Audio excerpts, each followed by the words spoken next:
Welcome to this latest edition of the Real Deal podcast. Recording this on a late night, early morning, March 25th, 2021. Of course, I'm your host, Cyril, Gerald-Quinn. A lot to discuss on this busy podcast. It was a busy weekend in terms of content. And again, there's a lot going on in the world of sports. And we're going to begin, of course, this is episode 768 of the Real Deal podcast. We'll begin with Deshaun Watson. Deshaun Watson, of course, there are 16, there are up to 16 lawsuits of sexual misconduct filed against Deshaun Watson with women claiming that, he's been, again, claiming that he's been inappropriate with them at a masseuse with various massages. Again, 16 lawsuits filed by Tony Busby, who is the lawyer for representing all of the girls who are young ladies who are accusing um, Watson of various degrees of sexual misconduct. And I've been following this case closely. Of course, Watson is represented by Rusty Harden, who is representing a number of high-profile celebrity athletes, Roger Clemens, just to name a few. And he was a high-power attorney in Houston in his own right. And this case, you like to see all the evidence come out before you make a judgment. All we know that there are lawsuits that have been filed. We know that is he said, she said.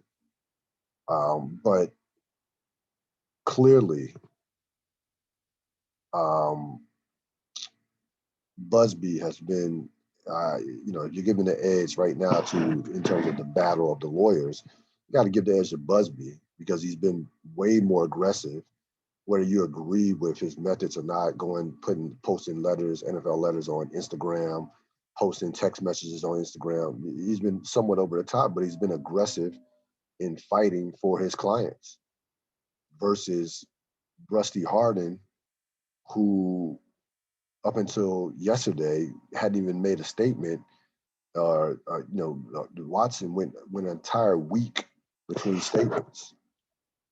Initially came out March 16th, said that he had never disrespected any women, and that these allegations were not true.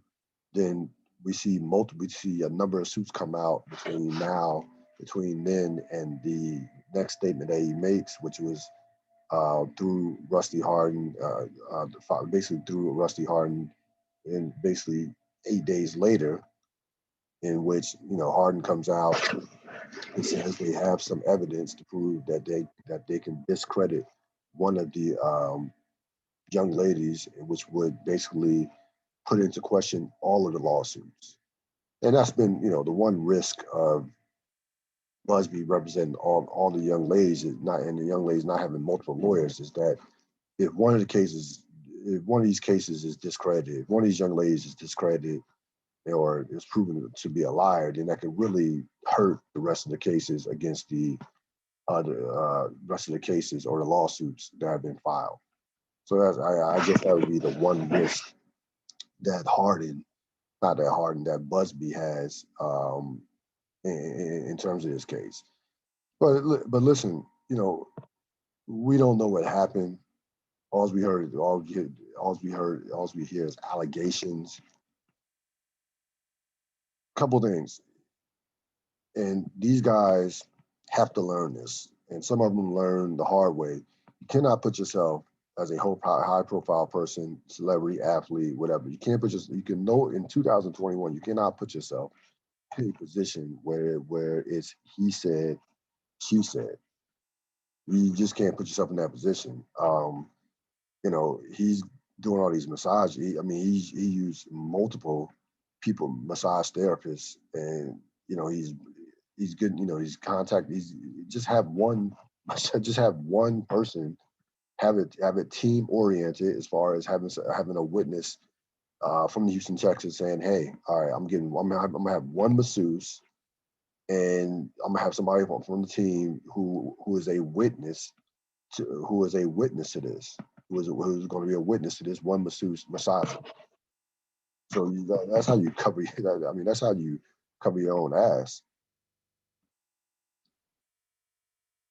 But the way he's done this, he's left himself out there to be questioned. We don't know what is true. We don't know what is not. There's no videotape. All of this is alleged.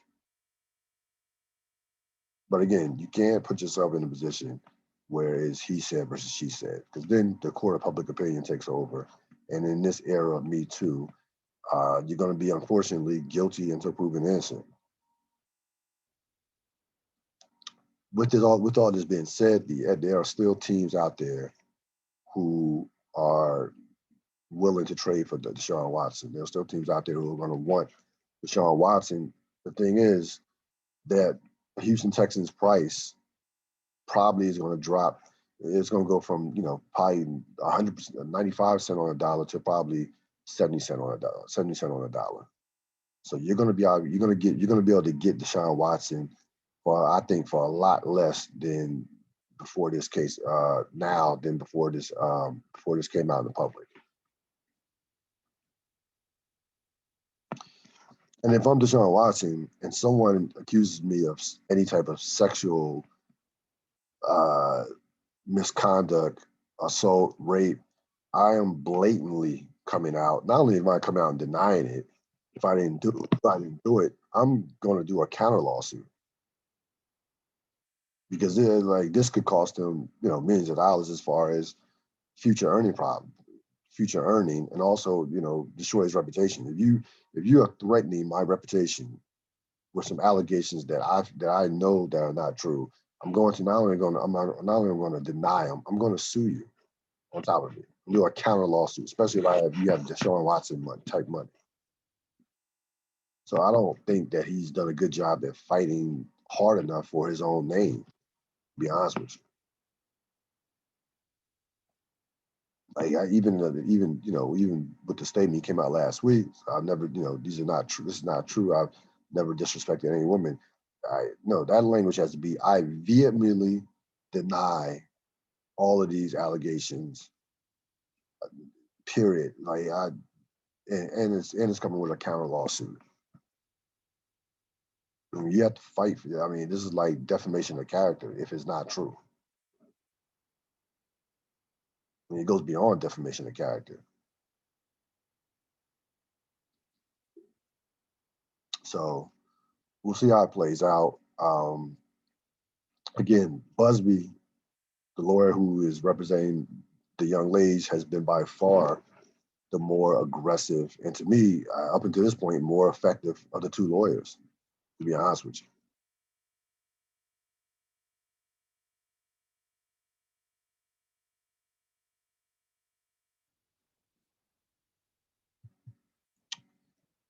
Of course, we're in the midst of a break from March Madness. Again, it's kind of this is a very quirky schedule as far as watching March Madness on Monday and Tuesday. I had to get used to watching the second rounds on Monday, play out on Monday and Tuesday. Will resume on Saturday, so they'll go Saturday through Tuesday as regards to the Sweet 16 and the Elite Eight.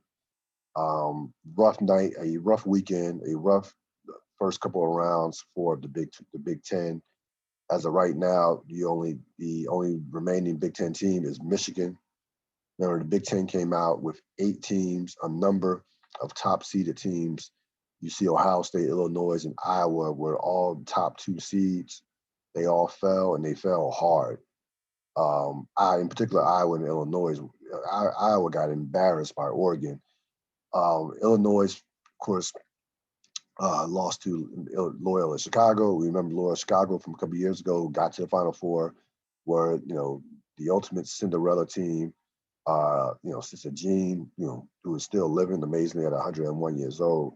Listen, that Illinois Chicago team, I thought that game was going to be a tough game. You have to remember, besides the fact of the experience, besides the fact that you have a situation where Illinois, how many big games has that Illinois team played in their careers? I mean, that team, we know they were going to be a good team coming before this year, but they haven't played in a lot of big time NCAA tournament games because Illinois has not been a factor in the NCAA tournament in recent memory.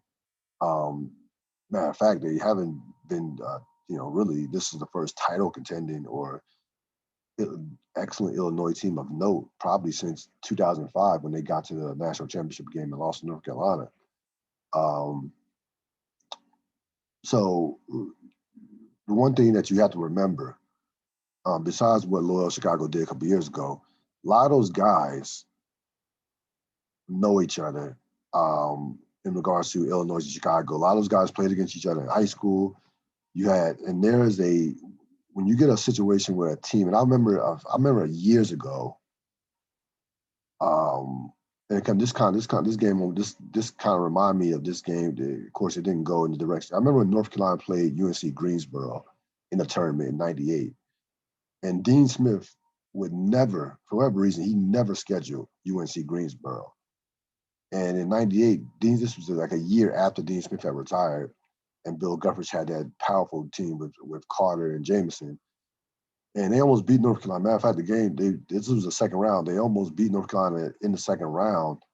And that North Carolina team was loaded that year. They got to the Final Four. Should have won the national championship that year in '98.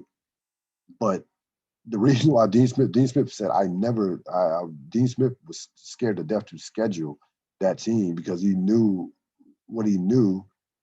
was those players are familiar with each other, come from the same state, recruited. Like there's a chip on the shoulder of the players who get recruited, who get recruited by the teams like Illinois, and don't get recruited.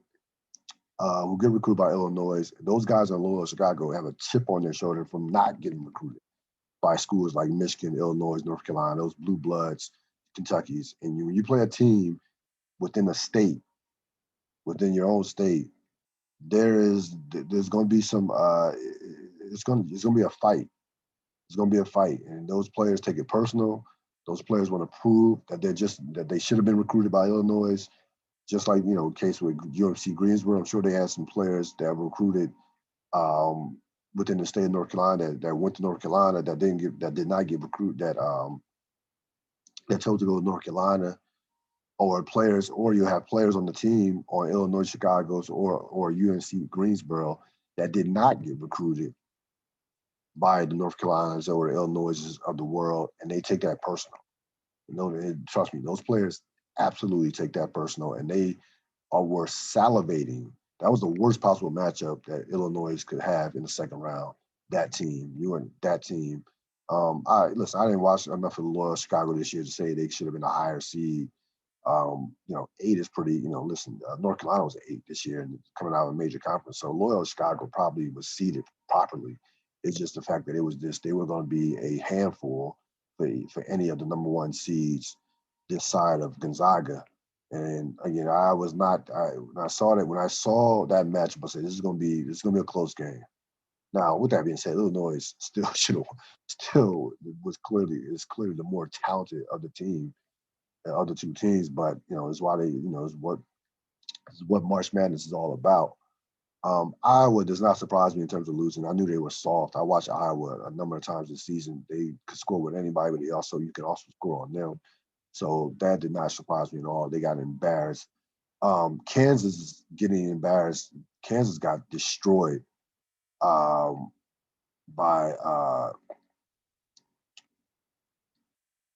USC, and give the Pac-12 credit. The Pac-12, with USC, they have USC, UCLA, Oregon State. So Pac-12 is going to make up a fourth of the Sweet 16. The Big Ten was a flop. The ACC has done next to nothing, only with Florida State. Only has Florida State left. So we've seen Big Ten, ACC flop, and the Pac-12 has been shining. The Pac-12 has shined through this first weekend of the NCAA tournament. Number of double-digit seeds. You see a number of double-digit seeds advance. to the Sweet 16. I have the Sweet 19, Sweet 16 with Oregon State, Oral Roberts, Syracuse, and UCLA. UCLA and Syracuse, Syracuse barely made it. And, Jim Boeheim, listen, Jim Boeheim, he does this with these teams that are overachieving. We've seen him do this really the second half of his career. He's taken a number of teams that were not that good, and they've been able to make runs, these deep runs into the tournament. 2016, they get all the way to the Final Four before losing to North Carolina, and now he has this team as they really controlled the game against. They really controlled the game, and I forgot who they played, but they really controlled that game, and give Syracuse a lot of credit. Again, if Syracuse had a late win against North Carolina in the season and late in the season at home, a 2-point win, that probably got them in the tournament. Yeah, that probably got them in the tournament. If they don't win that game, I'm not sure that they would have made the tournament. First time in probably 40 years. So you're gonna have no Duke, no North Carolina, no Kentucky, no Kansas in the Sweet 16. So this has been a rough year, to say the least. Syracuse beat It was West Virginia that Syracuse took out. A rough year, to say the least, for the blue bloods of college basketball. You're talking UNC, Duke, Kentucky, North Carolina. Those are 4 of the top 5 programs of all time. If you also put in UCLA in that mix, UCLA is in that mix as well as those blue bloods of college basketball. So again, Gonzaga still is the favorite coming out this weekend. There's only a possibility of one matchup being a 1 versus 2. You have Alabama and Michigan, probably Alabama and Michigan could be on a collision course to meet. Gonzaga, to me, has I think a straight cakewalk to the Final Four. I actually think Florida State is going to beat Michigan, but I think I think it's Gonzaga's tournament to lose. I said it before the tournament, picked them before the tournament. Most people have picked them before the tournament. There's nothing that I saw through the first couple of weeks that went through the first 2 rounds that would change my mind, that would convince me otherwise, that Gonzaga is still not the team to beat, and still in heads and shoulders above everybody else. Again, Sweet 16 is coming up Saturday. Of course, COVID knocked out VCU, so unfortunate for that program. VCU that COVID, and we knew. Listen, this was the risk that the NCAA took. These teams knew this coming into this, so this is not a surprise whatsoever that COVID would hit and take out one of these teams. Hopefully, it has no effect moving forward on the Sweet 16 Final Four, Sweet 16 Elite 8 and Final Four. So we'll see what happens. Again, the tournament resumes come Saturday. Hopefully Saturday night. Hopefully you got to see 2 legendary MCs go at it. Of course, of the famed group, the WuTang Clan, Raekwon versus Ghostface in the verses, and it was everything and then some that we thought it was going to be. First of all, the 2 guys, you had a rare versus where the participants were actually on time. I think it started like 8:11, which is on time for a versus. Some of these verses have been starting to like 8:45, 9 o'clock. So that was a breath of fresh air right off the bat. And it really took you back to 90s hip hop. And again, I don't want to sound like the old man, get off my lawn, but there's nothing like 90s hip hop and R&B. There's nothing like it. I listen to it every day. It is an era that just won't be ever duplicated. If you look at who dropped in the 90s, look at the albums that came out that were produced out of the 90s, it just goes, it's unmatched in my lifetime. You could not come out especially in rap. You could not come out without coming out with a classic. You just couldn't come out. And it was an era where you had to earn fame. Nowadays, you can become YouTube famous, Instagram famous, right, SoundCloud famous, without even selling a record, without even proving yourself. But not in the '90s. In the '90s, when you came out, when you came out, you came out. Uh, you had to drop somewhere, and you had to drop close to a classic. And I didn't even keep score of this. Frankly was irrelevant. I was not, because I wasn't going to focus in on who won this round, who won that round. It was just, to me, it was just taken away from the enjoyment of the music, and to see to see the brotherhood. These guys genuinely love each other. This is like a real brotherhood between Ghostface and Raekwon. They made a number of songs together, number of records together. Um, you saw that. You saw appearances by WuTang with RZA, Inspector Deck, just to name a few that were there. The stories in between the songs, and it was about 2.5 hours, so the pacing was fine. It was just listen. It was a it was my it was, up until this point. I think it's my two favorite verses have been this one, and I would say the um, the Erica Badu Jill Scott one was big time too. Those are probably my two favorite verses that they've had, and today or yesterday would have marked a year since the first verses when they had Swiss Beats and Timberland. So definitely shout out to them starting this during the pandemic last year, when people were trapped in the house wondering, how they were going to, pass by the time or get through, being out of work, or being, or having somebody affected by COVID. So, um, this, again, this was these two guys definitely did their thing, did the damn thing, and again, you just forget. I mean, how many hits that Wu-Tang had, and I kind of went down the Wu-Tang rabbit hole because after the verses, watched a couple of episodes of Mike's and Men, and we talk about greatest hip hop group. I don't think there's any question. You talk about 9 members. You talk about how much classic music has been produced from the Wu-Tang Clan. That they are the greatest hip hop group of all time. And I think looking at Wu-Tang as a whole, I don't think there'll ever be anything like the Wu-Tang Clan ever again. When we see 9 guys that connected with that type of brotherhood, and and still to this day, I mean, all of them are still close to this day. That are still living. Of course, ODB died a few years back. Um, but again, you go back and listen to some of their hits, and just the merge of and that's another thing too. In the '90s, there the marriage between R&B and rap in the '90s was just beyond. It was just brilliant. It was a perfect match. You hear Raekwon, you hear Method Man do a joint with Mary J. Blige. You hear Ghostface. All that I got. All that I got is you. Um, you hear Raekwon on the Jodeci remix.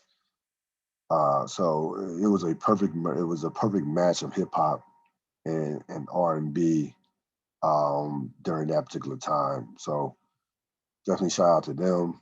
I hope if you didn't see it, definitely catch the replay on. You can certainly catch the replay on. It's on YouTube. But it was something. It was a definitely something for definitely a throwback. Definitely something that if you grew up in the '90s like I did, then it took you back in a time machine, and you remember where you were at, you remember what you were doing, you remember how old you are, and how old you were, and what have you. So definitely enjoyed it, and certainly looking forward to the next verses. I actually want to see Meth in a verses. Um, I initially thought that that they should have been Meth and Ghostface, could do Meth and Ghostface in the verses. Now I wonder who you can match up with Method Man. Maybe somebody like Joe Budden. About Joe Budden and Method Man. Go around the NBA. Of course, the big news coming out last weekend was the LeBron James ankle injury. First of all, the play, Solomon Hill, it was not a dirty play. I've seen that play a million times in the NBA. Guy going for a loose ball, he gets undercut. The difference is, seen that play a million times in the NBA. It's not a dirty play. That guy, Solomon Hill, is only gets on the court because of his hustle and because of hard nosed plays and things of that nature and what have you. So he's a fringe rotation player. If he doesn't play that hard, if he doesn't go for those 50-50 balls, he's not going to get on the court. It's just that simple. Um, Lakers have to find a way to kind of maintain. Lakers being in the Western Conference, you have a bad week, you could fall into the eighth spot. I mean, that's how closely tightened up. That's how tight the Western Conference is. So Lakers, gotta find a way to scratch out some games. The schedule's not impossible, but it is the Western Conference, and they do have some tough games coming up. They have in the next the next week. They have Philly tomorrow, and I know next Wednesday they have Milwaukee. So those are like the two top teams in the Eastern Conference, and Philly is playing great right now. Both Milwaukee too, both Philly and Milwaukee are playing great. So it'll be interesting to see how this injury dictates what the Lakers are going to do in regards to the trade deadline. You've heard Andre Drummond forever. Whether it's going to be a trade or a buyout, are the Lakers would be more likely to give him in a buyout than it would be a trade. We've heard Kyle Lowry, possibly. I think Kyle Lowry myself. I think Philadelphia. If Kyle Lowry does go anywhere, I think he's going to Philadelphia. So it'll be interesting to see where he ends up. So Lakers gotta be careful here because you can be, you don't, the West could be turned upside down. It is not, depending on how long LeBron and Anthony Davis are out, it is not out of the realms of possibility that the Lakers are in the play-in tournament. Think about that. Imagine that. You imagine the Lakers in the play-in tournament. You imagine the ratings that the NBA would get with the Lakers in the play-in tournament, and the idea that Utah could go work all this, work hard and bust their ass for number one seed, and just to face the Lakers as a possible number 8 seed. So a lot of people are going to be watching where the Lakers fall, and and the Lakers fall below the 6 seed because that is and fall into that play-in tournament. Kyrie's going to miss the next 3 games or the next 2 games. The Nets lost tonight badly to Utah. Of course, they had nobody. With Harden, they decided that Harden sat with a stiff neck, so yeah, their big three sat. Their big three was gone. Big three didn't play, and of course, as expected, they got smashed by Utah. But Kyrie's gonna be going for the next 2 games. Um, this is not. I'm not gonna compare this to the last sabbatical he took because he did. He did let the team know, and the team, he didn't catch the organization off guard with this, so didn't get much fanfare, didn't get that much attention from that standpoint. But listen, it's still something that the Nets have to take note of. Not only short, and long term. Does this guy want this? Hopefully for the short term, hopefully if you're for the Nets organization, this does not occur during the playoffs. Number one, and for the long term, does Kyrie Irving want to play basketball for the next 4 to 5 years? Think about, we don't even think in today's NBA. You can't even think 10. You can't even think ahead. Think ahead by 10 years. You can't even think that. You have to go in, 2 to 3 year increments in terms of how much movement goes on in the NBA. But you have to be concerned moving forward about um, how committed Kyrie is to basketball for the future. You know, it might be a case where he might choose to do something else in his life, which is clearly his right. So the Nets are going to go all in, and you know they made the James Harden trade for a reason. They get for Kyrie insurance. And it turned out is actually not only for Kyrie insurance, but it turned out to be for Kevin Durant insurance, as Kevin Durant continues to be out with his with the hamstring. Now he's been out for a month now with that injury, and we're still still don't know when he's coming back. Um, so James Harden's value to that team has been you can't. He's been invaluable to that team. I mean, James Harden deserves to be in the MVP conversation. I don't think he's not going to win it, but he definitely deserves to be in the conversation as a legit top 5 MVP candidate, and I have no problem with that. But I would have the problem with him winning it. I don't think you could vote for him MVP based off his first month with the Houston Rockets, but he has been nothing short of spectacular since he's gotten to Brooklyn. The Sixers, speaking of spectacular, the Sixers had the league's second best record behind Utah. They had 31-13. They have won 9 out of their last 10 games. They only lost They lost a tough game last week to Milwaukee, a game that they probably should have won. And they have played so well that you wonder whether or not do they need to even make a move for the in terms of the trade deadline? Do they need to make a move? I would probably lean towards yes, because they still think getting a guy that can create their own shot or create plays for somebody on the perimeter is still going to be vital for them moving forward. So if they're talking about possibly doesn't mean like you'll be shocked if Bradley Beal's not going to get traded. So I'll be that we can kind of put that to bed at least for the rest of the season, at least for the off season or next year's All-Star break. But Kyle Lowry, you put Kyle Lowry, and the Sixers have assets. They have young assets. They have draft picks. They have the means to go out there and get a player of Kyle Lowry's ilk. That would be a absolute perfect fit for the Sixers. Somebody that can score, create shots for himself, create shots for others, championship experience, tough defender, very good player, still an all-star caliber guard, even this late in his career. We know he's got a lot of tread on the tire, but he is a championship player. He is a guy who was, in essence, the second most important player on the team that won a championship in 2019. Even though we know Kawhi was by far, in a way, the best player on that team. So I think that if you can pull the trigger on that deal for the Sixers, I think that I would have to pull the trigger and get Kyle Lowry on a team that I think is primed and poised to win a championship. I've been very impressed with the Sixers. They're 7-6 without Embiid. Ben Simmons, I don't get any criticism about Ben Simmons. Ben Simmons has been spectacular to me since the All-Star break. He's been more aggressive. He absolutely, without question, is the defensive player of the year. I don't want to hear about Rudy Gobert. In terms of impact, Ben Simmons impacts the game defensively as much as any player in the league right now, period. So really the Sixers are this, this could be, Sixers could definitely get to the finals. Sixers could possibly even win a championship this year. And to me, if you're the Sixers, you absolutely you go for it. You absolutely go for it and don't look back.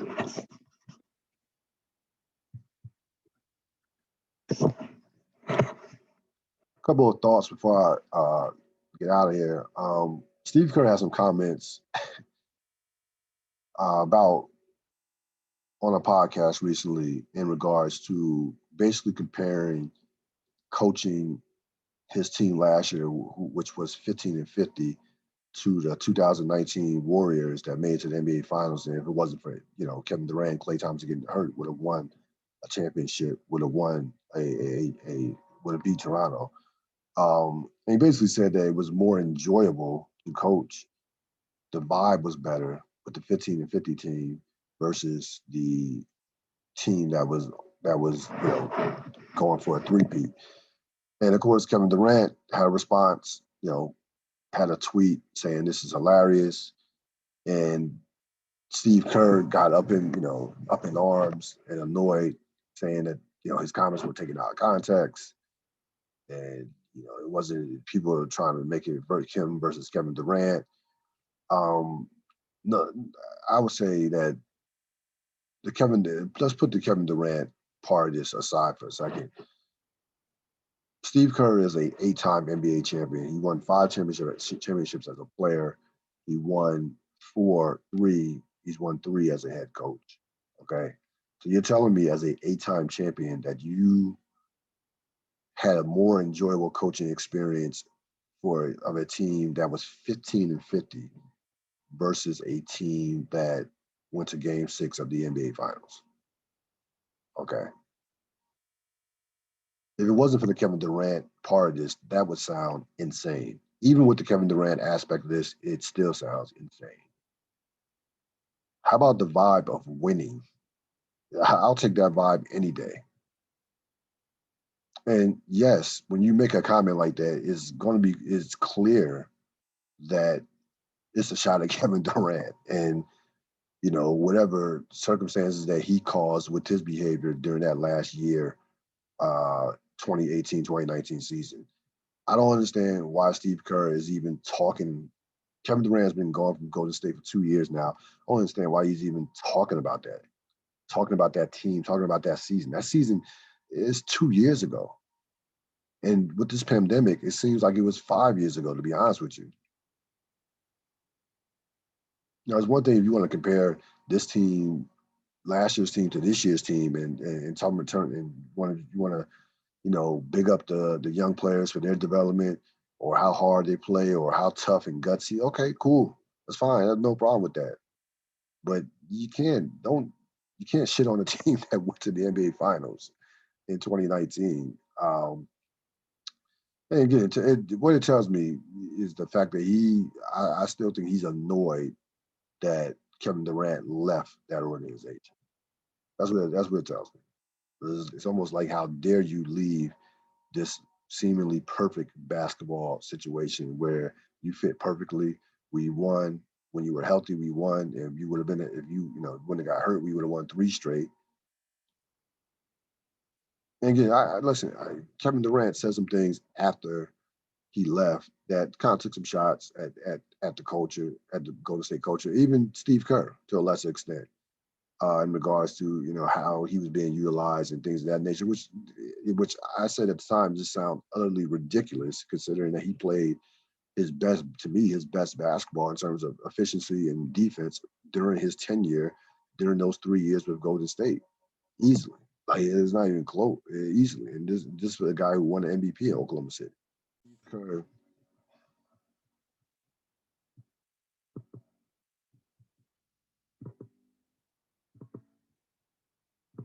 like, I don't want to hear it from Steve Kerr. I don't understand why Steve Kerr is still talking about 2019. Let's leave 2019 into that. Leave that in the past. I don't. Again, I don't understand why that's still. Again, why he's still focused on that. And when you make comments like that, that it's going to be taken like you're taking shots at Kevin Durant, which now he didn't mention Kevin Durant by name, but it's like, to me, it's not even subliminal. It's a clear shot at Kevin Durant to me.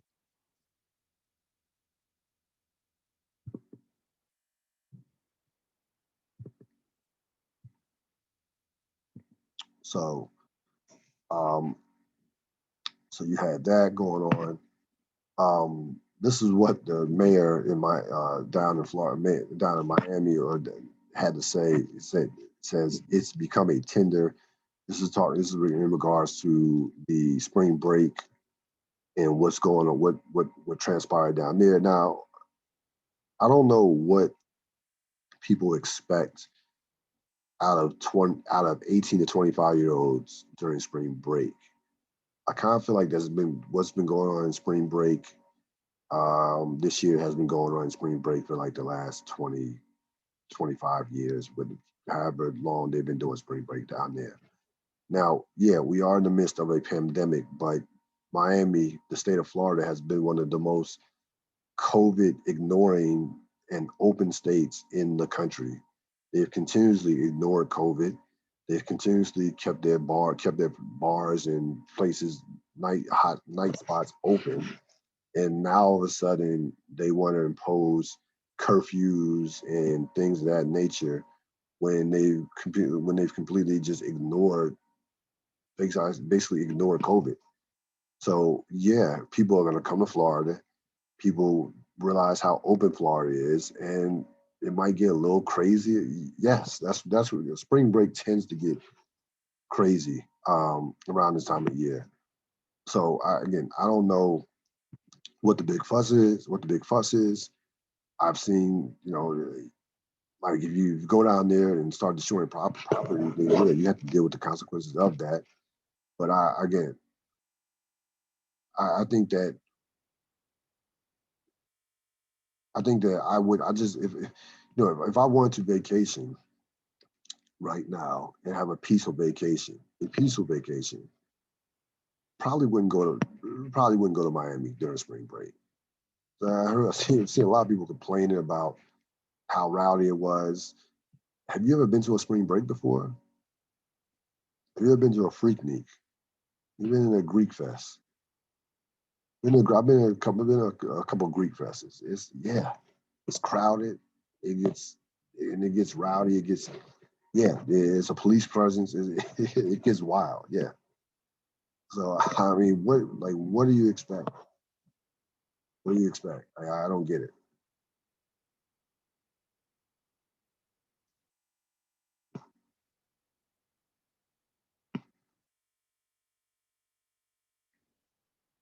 And of course, you had the situation, the tragedy in Colorado, where kind of another mass murder.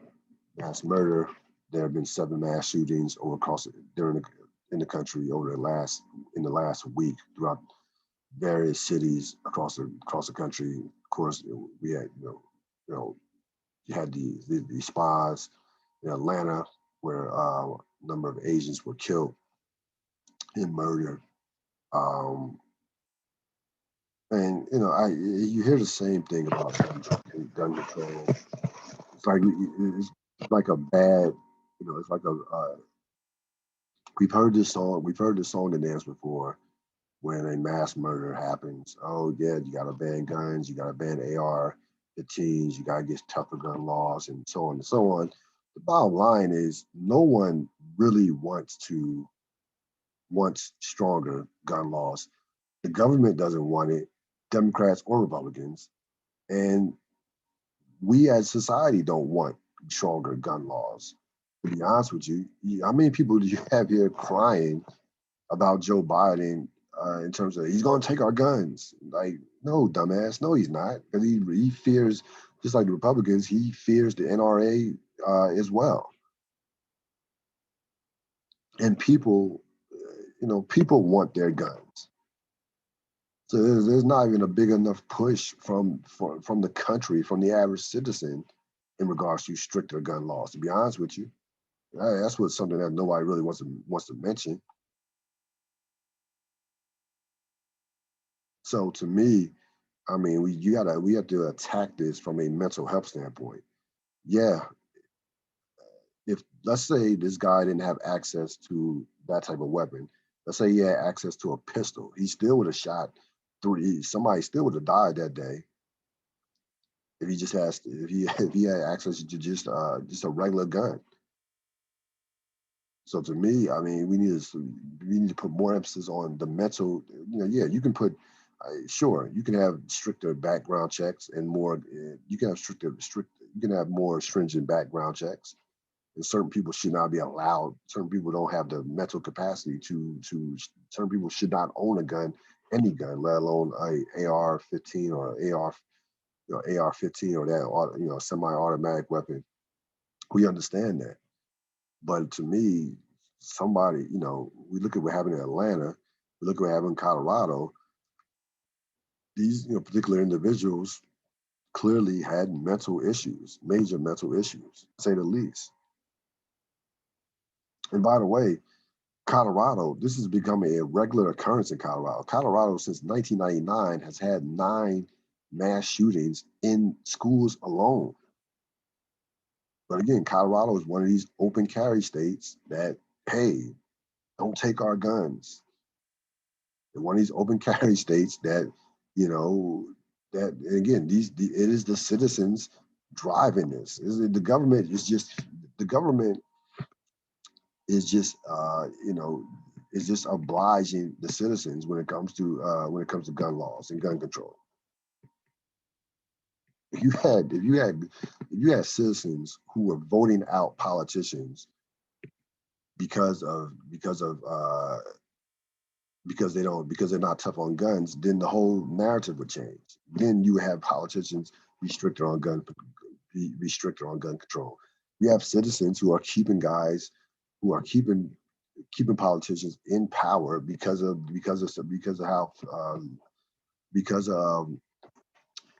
how weak they are when it comes to gun control, and because they allow them in certain states, a number of states for open in terms of being open carry states. Period. So this is not all on the government. This is on us as citizens in regards to right to bear taking we've taken the right to bear arms to the right to carry arms in public spaces, in open carry spaces. You don't need to walk around in the public. You don't need to walk around in public with a gun. Now, it's one thing. It's one thing if somebody comes into your place, breaks into your house, and you have a gun. You have the right to defend yourself or your family, and your loved ones. But you don't need to walk. You don't need to walk around in public with a gun. So that's why I don't get the whole point of open carry. So when you encourage, listen, when you give somebody an inch, they're going to take a mile. You encourage open carry. There's such thing as open carry states. Yes, they're going to be good. You're going to get mass murders.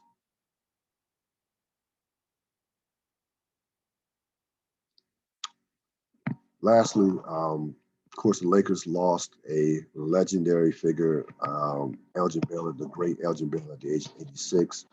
Elgin Baylor was simply one of the greatest players of all in NBA history. This guy was, he was a high flyer as far as the things he could do athletically.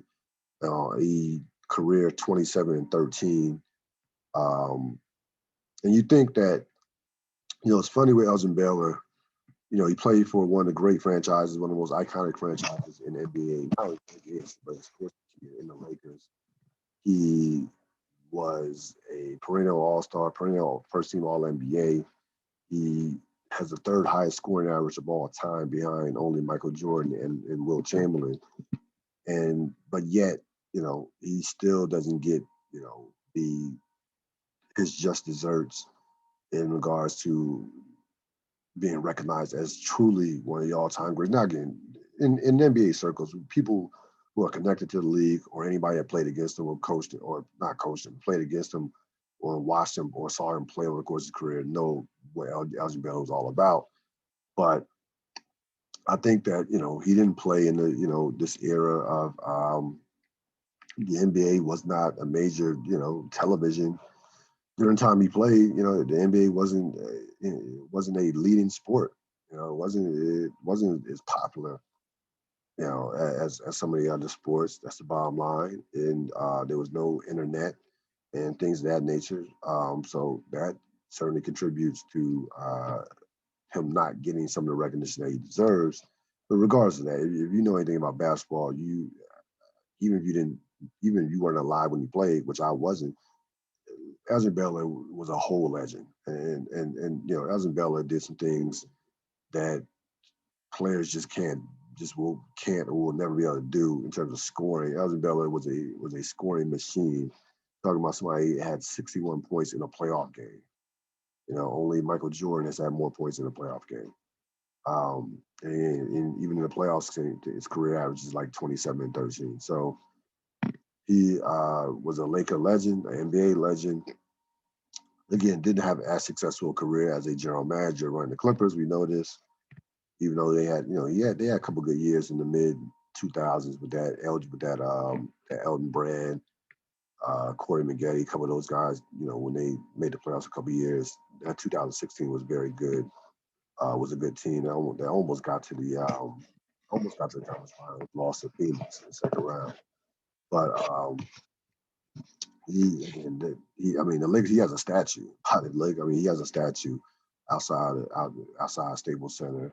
And again, any one of the top 15 players of all time. I like probably maybe even a top 10 talent, but definitely one of the top 15, without question, one of the top 15 players of all time. So he, passes away at the age of 86. That is going to wrap it up for this latest edition of the Ril Dil podcast. I will be releasing this podcast along with the Snowfall podcast tomorrow. So you'll get a double dose of podcasts in regards to podcasts being released on Thursday afternoon. Enjoy your Thursday. Enjoy your weekend as well. I'll see you soon.